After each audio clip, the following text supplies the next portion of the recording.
বিহারে ভোটার তালিকার বিশেষ নিবিড় সমীক্ষা বা এসআইআর নিয়ে জাতীয় রাজনীতি সরগরম। উত্তাল হয়েছে সংসদও। কেউ বলছে সাফাই হয়েছে, কেউ বলেছে জবাই হচ্ছে গণতন্ত্র, কেউ বা বলেছে ভয়ঙ্কর ষড়যন্ত্র।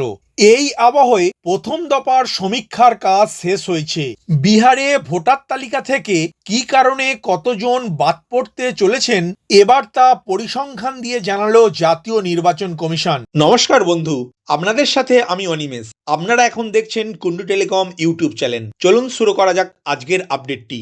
কমিশন জানিয়েছে এসআইআর এর প্রথম পর্যায়ের সফল সমাপ্তির কৃতিত্ব বিহারের সিইও, 38টি জেলার ডিইও, 243 জন ইআরও, 2976 জন এইআরও, 77,895টি ভোটকেন্দ্রে নিয়োজিত বিএলও, লক্ষ লক্ষ স্বেচ্ছাসেবক এবং 12টি প্রধান রাজনৈতিক দলের বুথভিত্তিক প্রতিনিধিদের পূর্ণ অংশগ্রহণ, যার মধ্যে রয়েছে তাদের জেলা সভাপতি এবং তাদের দ্বারা নিযুক্ত 1,60,000 বিএল এর অবদানও রয়েছে। কমিশন আরও জানিয়েছে 24/6/2025 তারিখের তথ্য অনুযায়ী 7,89,00,000 ভোটারের মধ্যে 7,24,00,000-এরও বেশি ভোটার তাদের গণনা ফর্ম জমা দিয়েছেন, যা বিপুল অংশগ্রহণের ইঙ্গিত দেয়। প্রথম দফার সমীক্ষার জন্য সংখ্যাটা মোট ভোটারের 91.69%। কমিশন আগেই জানিয়েছিল অন্তত 56 লক্ষ ভোটার বাদ পড়তে চলেছে বিহারে। এবার তার হিসাব দিয়েছে নির্বাচন কমিশন। তারা জানিয়েছে কেউ অন্যত্র চলে গিয়েছেন, আবার অনেককে খুঁজেই পাওয়া যায়নি, তাদের সকলকেই বাদ দেয়া হয়েছে।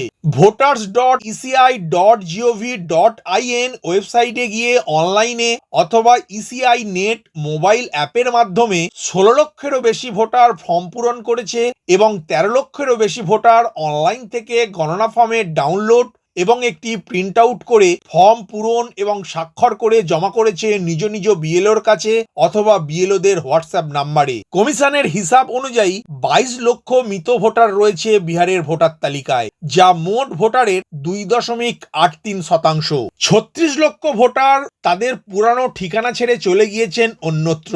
বর্তমানে স্থায়ীভাবে অন্যত্র থাকেন তারা। সেই সব রাজ্য বা কেন্দ্রশাসিত অঞ্চলের ভোটারও হয়ে গিয়েছেন তারা। অনেকের সঙ্গে আবার যোগাযোগই করা যায়নি। এই রকম ভোটারের সংখ্যা মোট ভোটারের 4.59%। অন্যদিকে 7 লক্ষ এমনও ভোটার রয়েছেন যাদের একাধিক জায়গায় ভোটার তালিকায় নাম নথিভুক্ত রয়েছে। এই রকম ভোটারের সংখ্যা 0.89%। গত 25শে জুলাই বিহারে ভোটার তালিকার প্রথম দফার সংশোধনের কাজ শেষ হয়েছে। কমিশন জানিয়েছে ওই সময়ের মধ্যে অনেকে ফর্ম ফিল আপ করে ফেরত দেননি, আবার অনেকে কোনো না কোনো কারণে ভোটার তালিকায় নামই তুলতে চায়নি। কিন্তু মোট কতজনের নাম ভোটার তালিকা থেকে বাদ যেতে চলেছে তা সমস্ত ফর্ম যাচাই করে 1 আগস্টের মধ্যে জানানো হবে বলে জানিয়েছে নির্বাচন কমিশন। এও জানিয়েছে যারা নিজেদের বৈধ ভোটার মনে করেন এবং তারপরেও নাম বাদ গেলে তারা আবেদন করতে পারবেন। আবেদনের সময়সীমা হবে 1 মাস, 1 আগস্ট থেকে 1 সেপ্টেম্বর পর্যন্ত। কমিশনের বক্তব্য, ভুলবশত কাউকে তালিকায় যোগ করা বা বাদ দেয়া হয়েছে কিনা তা যাচাই করার জন্য 1 মাস সময় থাকছে। এই সময়ের মধ্যে ভোটাররা নিজেদের নাম পুনরায় তালিকাভুক্ত করার সুযোগও পাচ্ছেন। ভিডিওটি প্রথম থেকে শেষ পর্যন্ত দেখার জন্য ধন্যবাদ। এই ইনফরমেটিভ আজকের আপডেটটি আপনার বন্ধু ও পরিচিতদের জানাতে বেশি বেশি করে শেয়ার করবেন, আর অবশ্যই কমেন্ট করবেন ভিডিও সম্বন্ধে আপনার কোনো ডাউট বা জিজ্ঞাসা থাকলে এবং আপনার কোনো মতামত জানাবেন। ভালো থাকবেন, সুস্থ থাকবেন।